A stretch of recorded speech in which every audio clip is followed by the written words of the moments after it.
सैलुङ गाउँपालिका वडा नम्बर 8 भैँसी दोलखामा एकीकृत सैलुङ साना किसान कृषि सहकारी संस्थाले कृषि विकास कार्यालय रामेछाप र सैलुङ गाउँपालिकाको साझेदारीमा कृषि सामग्री वितरण कार्यक्रम सम्पन्न भएको छ। यहाँ 20वटा मिनी टिलर, 4वटा चाहिँ ड्याङ बनाउने मेसिन, त्यसै गरी 10वटा 2000 लिटरको पानी ट्याङ्की र 10वटा स्प्रेहरू वितरण गरिएका छन्। यो वितरण समारोहमा सैलुङ गाउँपालिकाको उपाध्यक्ष आदरणीय दिदी पार्वती कार्की, त्यसै गरेर सैलुङ गाउँपालिका वडा नम्बर 8का वडा अध्यक्ष धनबहादुर तामाङ, त्यसपछि गएर सैलुङ गाउँपालिकाको प्रमुख प्रशासक अधिकृत सञ्जीव नेउपाने र कृषि विकास कार्यालयबाट चाहिँ डम्बर सर उपस्थित रहेर किसानहरूलाई यो मिनी टिलर लगायतका सामग्रीहरू वितरण कार्यक्रम सम्पन्न गरिएको छ। सो कार्यक्रम सम्पन्न गर्दाखेरि कार्यक्रममा सहभागीका तर्फबाट पनि बोल्नुभएको थियो।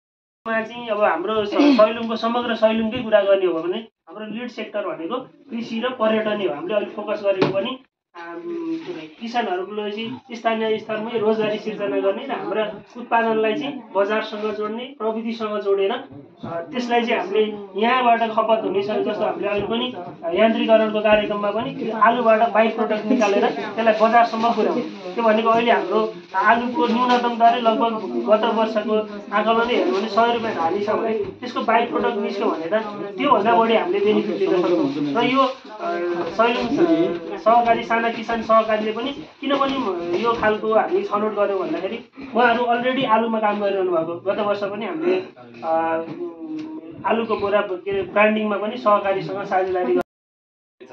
अन्त चाहिँ अब समूह बनाएको छ, अनि टाइम दिन पनि नभ्याउने, अनि धेरै ठाउँमा चाहिँ अझ 1-2 ठाउँमा त कार्यक्रम नहुने जस्तो लगभग अब टुङ्गोमा पुगिसकेको छ। त्यस कारणले अब हामीले आफूलाई चाहिँ अलिकति भाग्यमानी नै सम्झिनु पर्यो। अनि यो कार्यक्रमको मुख्य मकसद चाहिँ के हो भने कुनै पनि बालीमा जस्तो हाम्रो पहिला कृषि विकास कार्यालयको कार्यक्रमहरू कस्ता थिए भने टुक्रे कार्यक्रम भए भनेर हाम्रो विशेष कार्यक्रमहरू चाहिँ थिएनन्। जस्तो मिन्टेलरहरू वितरण गर्ने यान्त्रिकरणमा, अनि भनौँ न सामान्य टनेलहरू बनाउने, त्यो खासै छरिएका कार्यक्रमहरू थिए भने यसले चाहिँ अब के गर्न सक्ने भयो भने यो कार्यक्रमको मुख्य उद्देश्य चाहिँ त्यो बालीमा त्यो ठाउँमा चाहिँ अलिकति किसानको स्तरलाई उकास्न सक्ने र एउटा स्थानबाट भनौँ न एउटा अवस्थाबाट अर्को अवस्थासम्म पुर्याउने। जस्तो तपाईँहरूले पहिलो वर्षमै चाहिँ उद्योगसम्म पुगिसक्नु भएको छ होइन। अब हामीले दोस्रो वर्षको योजनामा चाहिँ के सोचेका छौँ भने अब यो रासायनिक विषादीहरूलाई न्यूनीकरण गर्ने, रासायनिक विषादीहरूलाई चाहिँ प्रतिबन्धै लगाउने र अनि यहाँ चाहिँ अब जैविक विषादीको लागि यसपालि अलिकति सम्भव भएन। हामीले यो कार्यविधिहरू पनि आउन ढिला, अनि हरेक कारणले गर्दाखेरि चाहिँ हुन त यो लास्ट इयरकै कार्यक्रम हो, तैपनि दोस्रो वर्षमा पनि आउँदाखेरि पनि अझ ढिला आएको भएर हामीले त्यो कुराहरू चाहिँ गर्न सकेनौँ। होइन भनेदेखि हाम्रो अब अर्को आउँदा वर्षहरूमा चाहिँ जैविक विषादीको, मैले बद्री सरसँग नै अस्ति नै कुरा गरेको थिएँ, जैविक विषादीको कारखाना चाहिँ यी राखेर ट्राइकोडर्माहरू भयो, मेटाराइजियमहरू भयो होइन, ढुसीका र किराहरूको चाहिँ व्यवस्थापनको लागि यहीँबाटै सुरु गर्नुपर्छ अब चाहिँ भनेर जस हामी आउँदा प्लानिङमा चाहिँ त्यो गर्छौँ। र अब तपाईँहरूले अहिले नपाउने किसानहरूले पनि अब धेरै समय पनि छैन, अब यो 4 महिना भयो, 4 महिना पछाडि साउन पछाडि फेरि कार्यक्रम सम्झौता भएर भदौ असोजबाट सञ्चालनमा हुन्छ। तपाईँहरूले नपाउने किसानहरूले पनि त्यति साह्रो गरिराख्नु परेन। अर्को भाग्यमानी कुरा के छ भनेदेखि हाम्रो कृषिका हरेक कार्यक्रम 50% छ भने यो चाहिँ किसानको साझेदारी मात्र 20% छ। यसमा चाहिँ हाम्रो कृषि विकास कार्यालयको 60%, अनि गाउँपालिकाको 20% र किसानको 20% गरेर यो चाहिँ 100% को कार्यक्रम हो। यसमा हामीले अब के गर्न सकिन्छ भनेदेखि भनौँ न हाम्रो ब्रान्ड बनाएर बरु यसै कार्यक्रमबाट चाहिँ राखेर बोराहरू होइन, अनि क्युआरहरू पनि चाहिँ यसै कार्यक्रममा नेक्स्ट इयर राखेर हामीले हाम्रो ब्रान्ड बनाएर प्राङ्गारिक आलु उत्पादनतर्फ चाहिँ हामी जान सकिन्छ। मैले धेरै समय लिइनँ। यति भन्दै मेरो 2 शब्द यति मात्र।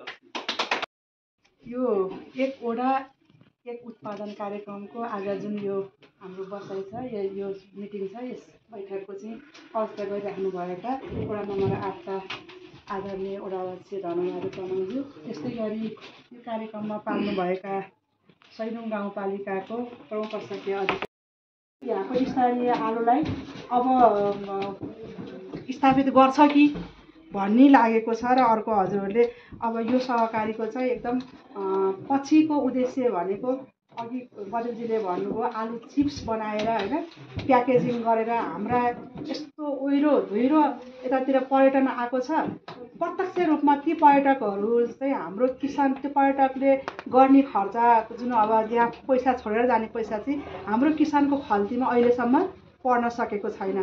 त्यही होटल व्यवसाय गर्नेले केही कमाउनु भयो, गाडीहरू हुनेहरूले केही कमाउनु भयो होइन।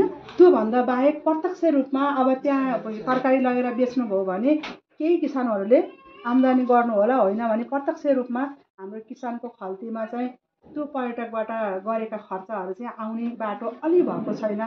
र अब अहिले एउटा सैलुङ गाउँपालिकाले मात्रै नभएर राष्ट्रिय स्तरमा, अन्तर्राष्ट्रिय स्तरमा पनि यहाँको चाहिँ पर्यावरणलाई जोगाउँदै यहाँको चाहिँ यो पर्यटकबाट भएको आम्दानी चाहिँ हाम्रो किसानसम्म कसरी पुर्याउने, कृषि र पर्यटनलाई कसरी जोड्ने, अनि पर्यावरण र पर्यटनलाई कसरी जोड्ने भन्ने कुरोमा चासो भइराखेको बेलामा र तपाईँहरूकै वडा नम्बर 8 मै यो सैलुङ पर्यटकीय क्षेत्र, धार्मिक क्षेत्र भएको हुनाले अब एकदमै अवसर छ कि हजुरहरूको उत्पादन अब हिजोसम्म तपाईँहरूले कालीमाटी पिराएर बेच्नु पर्थ्यो भनेदेखि अब यहीँ कालापानीमै चाहिँ हामीले राख्यौँ भने यो गाडी आउने मान्छेले जाँदाखेरि चाहिँ यहाँको फ्रेस तरकारी, यहाँको अर्ग्यानिक तरकारी भनेर लान सक्ने सम्भावना पनि भएको हुनाले अब अघि एकदमै राम्रो कुरा गर्नुभयो। हामीले पनि स्थानीय सरकारमा छलफल गरिराखेका छौँ।